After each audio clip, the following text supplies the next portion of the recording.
Well, I think we're going to have a little controversy here on the Citizen Kelly show. You We've think? got Paul Nehlen.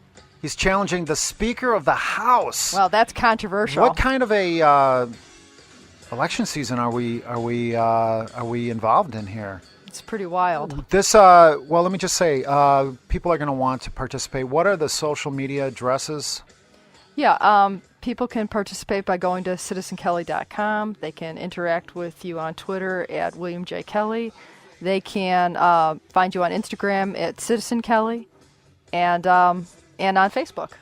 And I believe we have Paul Nehlen, Republican candidate for Congress in the 1st Congressional District in Wisconsin, one of my favorite states. How you doing, Paul? I'm doing fantastic over here. Oh, you sound good. And you know what? My mother's side of the family, the Andersons, they are from Bayfield, Wisconsin. So Fantastic. yeah, so I love Wisconsin. I have a lot of friends, a lot of happy memories of spending summers in Wisconsin. The best people in the world, and my God, Wisconsin is absolutely, it's a paradise. It is an absolute paradise. It is. And I'm so happy that you're running, because the people of Wisconsin really deserve to have somebody who's looking out for them. And for the longest time, I've had this horrible feeling, despite the fact that I'm Irish, and Irish people tend, William Kelly, all right? Irish people tend to look at other Irish people and just automatically assume that they're good. And so I looked at Paul Ryan and I just assumed that he was good. I assumed that he would be a wonderful president someday. But now I have to tell you, I don't believe that he is looking out for the interest of the United States of America, and I certainly don't think he's looking out for the people of the 1st Congressional District in Wisconsin. So thank you for running.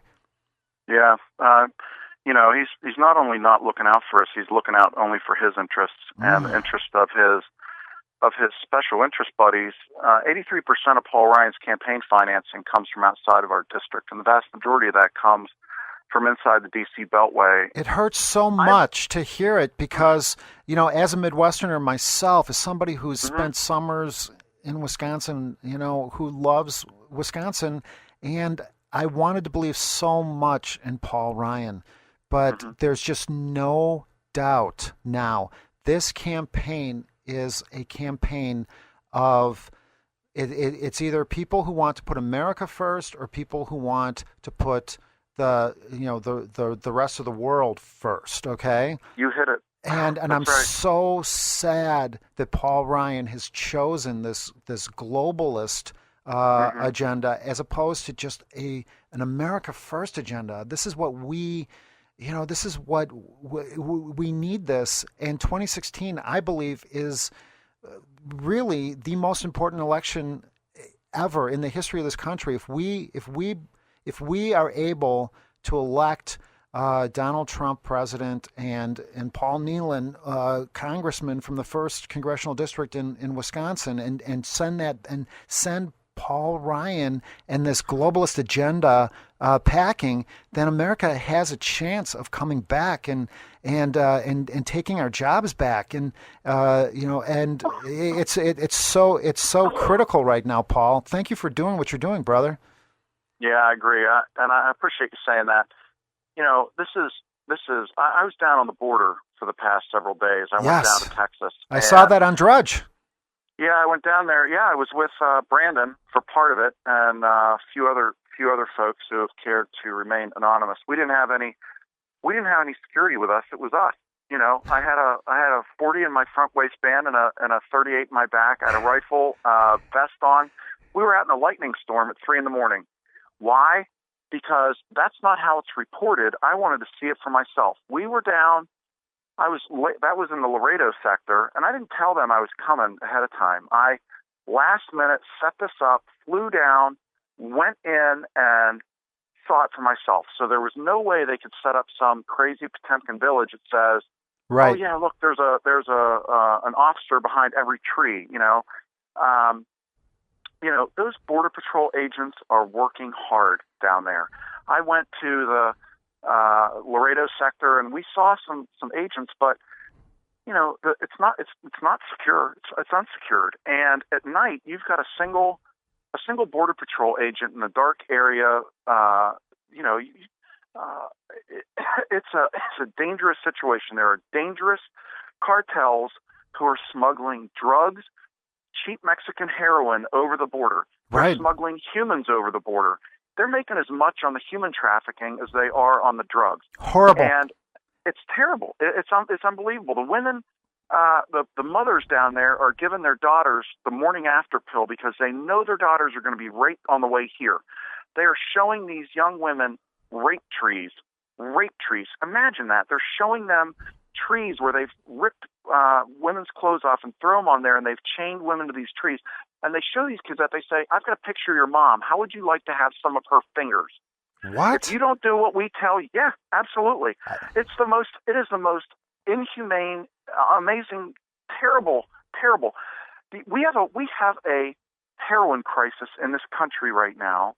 It's because we have a porous border. I was in the El Paso sector. I was in a rancher's house.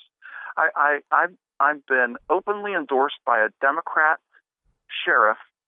The border. There's 18 border counties in Texas. You know how long that border is? You know how big that says those counties are?